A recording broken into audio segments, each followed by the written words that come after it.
Everyone, welcome back to our new mini blog. So ভিডিওটা না অনেকটাই বড় হয়ে গেছে, বাট তোমরা ভিডিওটা একটুও স্কিপ না করে পুরো ভিডিওটা দেখো। আশা করি তোমাদের সত্যি খুব খুব ভালো লাগবে। সো দিনটা ছিল 31st নাইট, আর 31st নাইটে পিকনিক হবে না সেটা কি করে হয়। সো আমরা কিন্তু সবাই মিলে চলে গেছিলাম আমার বাবার একটা ফ্রেন্ডের বাড়িতে, সেখানেই আজকের পিকনিকটা ছিল। আর প্রথমে কিন্তু গিয়ে খেয়ে নিয়েছি কফি আর বিস্কুট, তারপরে খেয়ে নিয়েছিলাম সবাই মিলে চুরমুর। আর হ্যাঁ, এখানেই কিন্তু শেষ না, সবে শুরু, এখনো অনেক কিছু বাকি আছে। তো এখানে স্টার্টার আইটেম রেডি করা হচ্ছিল এক এক করে। তো সবাই তো একদিকে কাটাকুটি করছে, একদিকে রান্না বান্না করা হচ্ছিল, একদিকে গান চলছিল, সবাই গল্প করছিলাম, মজা হচ্ছিল। সো এখানে দেখো আমাদের রেডি হয়ে গেছে স্টার্টারে ছিল হচ্ছে গিয়ে ড্রাই চিলি চিকেন ছিল, যেটা খেতে অসম্ভব সুন্দর হয়েছিল। আমি অনেকগুলো খেয়ে ফেলেছি, আমি এত খাই না, কমই খাই, তাও অনেক খেয়েছি। আর ছিল হচ্ছে এখানে ফিশ ফ্রাই ছিল। সো তারপর এখানে রাতের রান্না বান্নাও হচ্ছিল। আর এখানে দেখো না, আমার বাবাকে আমার মাকে নাচার জন্য নিয়ে যাচ্ছিল, বাট আমার মা তো লজ্জায় যাচ্ছিলই না। এখানে দেখো বাচ্চারা সবাই মিলে গেম খেলছিল। আর তারপরে যখন ঘড়ির কাঁটায় 11:49 তখন থেকে বাজি ফাটানো শুরু হয়ে গেছিল। আর যখন পুরো 12টা বেজে গেল, মানে নিউ ইয়ার হয়ে গেল, তখন না সবাই সেল ফাটাচ্ছিল। আর চারিদিকে সেল ফাটছিল, মানে ছাদ থেকে দেখতে এত ভালো লাগছিল দৃশ্যটা, মানে যেদিকে তাকাচ্ছি সেদিকেই সেল ফাটছিল। সো আমি যতটা পেরেছি ক্যামেরাতে ক্যাপচার করার চেষ্টা করেছি, তোমাদের সাথে সেটা শেয়ার করলাম। আর যেহেতু নিউ ইয়ার হয়ে গেছিলো, সবাই ফোন করছিল, তো ভালো করে আমি ভিডিওটাও করতে পারিনি, কারণ সবাই ফোন করে উইশ করছিল। সত্যি কথা বলতে চারিদিকে এত বাজি ফাটানো দেখে না পুরো মনে হচ্ছিল মানে কালী পুজো একটা ভাইব লাগছিল, মানে সত্যি এত ভালো লাগছিল দেখতে, মানে অসাধারণ লাগছিল। তো সবাই মিলে তো এখানে বাজি ফাটাচ্ছিলাম, আমিও বাচ্চাদের সাথে বাজি ফাটাচ্ছিলাম। আর এখানে দেখো না, বড়দের হাতেও সবাইকে তারাবাতি ধরিয়ে দিয়েছি, বলেছি সবাই বাজি ফাটাও। এতক্ষণও তোমাদের সাথে অনেক বকবক করলাম, এবার না তোমরা ভিডিওটা মানে ভয়েস ছাড়াই দেখো, তোমাদের বেশি ভালো লাগবে। পুরোটা দেখো, কিন্তু একটু স্কিপ করো না।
খুশিতে বড় প্রদীপ জ্বালিয়ে বড় বরণ করো, সাত বাজা উলু দাও খুশিতে বড় প্রদীপ জ্বালিয়ে বড় বরণ করো, তোমায় তুলে নিয়ে যাবো যখন ভালোবেসেছি,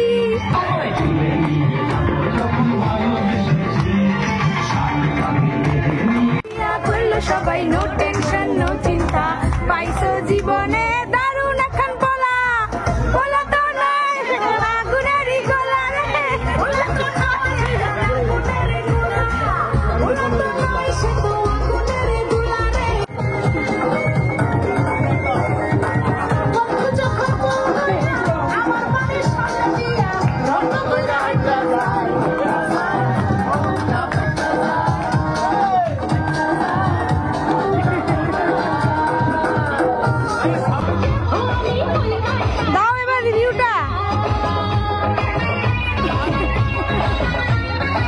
তারপর এখানে ডিনার করতে বসে গেছিলাম, আর ডিনারে ছিল ফ্রাইড রাইস আর মাটন। আর তোমরা যারা এতক্ষণ পুরো ভিডিওটা দেখলে তাদেরকে অসংখ্য ধন্যবাদ।